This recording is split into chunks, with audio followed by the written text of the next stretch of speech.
بسم اللہ الرحمن الرحیم۔ حضرت انس بن نضر رضی اللہ عنہ ایک صحابی تھے جو بدر کی لڑائی میں شریک نہیں ہو سکے تھے۔ ان کو اس چیز کا صدمہ تھا، اس پر اپنے نفس کو ملامت کرتے تھے کہ اسلام کی پہلی عظیم الشان لڑائی اور تو اس میں شریک نہ ہو سکا۔ ان کی تمنا تھی کہ کوئی دوسری لڑائی ہو تو حوصلے پورے کروں۔ اتفاق سے احد کی لڑائی پیش آ گئی، جس میں یہ بڑی بہادری اور دلیری سے شریک ہوئے۔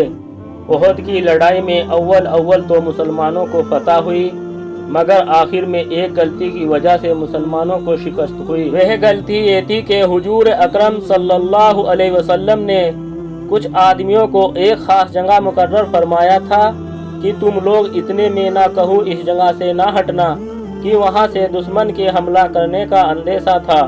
جب مسلمانوں کو شروع میں فتح ہوئی تو کافروں کو بھاگتا ہوا دیکھ کر یہ لوگ بھی اپنی جگہ سے یہ سمجھ کر ہٹ گئے کہ اب جنگ ختم ہو چکی، اس لیے بھاگتے ہوئے کافروں کا پیچھا کیا جائے اور غنیمت کا مال حاصل کیا جائے۔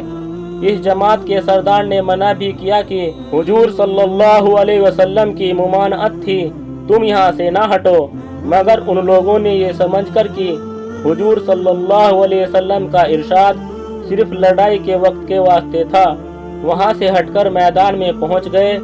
بھاگتے ہوئے کافروں نے اس جگہ کو خالی دیکھ کر اس طرف سے آ کر حملہ کر دیا۔ مسلمان بے فکر تھے، اس اچانک بے خبری کے حملے سے مغلوب ہو گئے اور دونوں طرف سے کافروں کے بیچ میں آ گئے، جس کی وجہ سے ادھر ادھر پریشان ہو کر بھاگ رہے تھے۔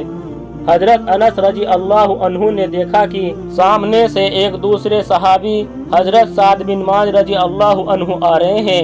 ان سے کہا کہ اے سعد، کہاں جا رہے ہو؟ خدا کی قسم جنت کی خوشبو احد کے پہاڑ سے آ رہی ہے۔ یہ کہہ کر تلوار تو ہاتھ میں تھی ہی کافروں کے ہجوم میں گھس گئے، اور جب تک شہید نہیں ہو گئے واپس نہیں ہوئے۔ شہادت کے بعد ان کے بدن کو دیکھا گیا تو چھلنی ہو گیا تھا، 80 سے زیادہ زخم تیر اور تلواروں کے بدن پر تھے۔ ان کی بہن نے انگلیوں کے پوروں سے ان کو پہچانا۔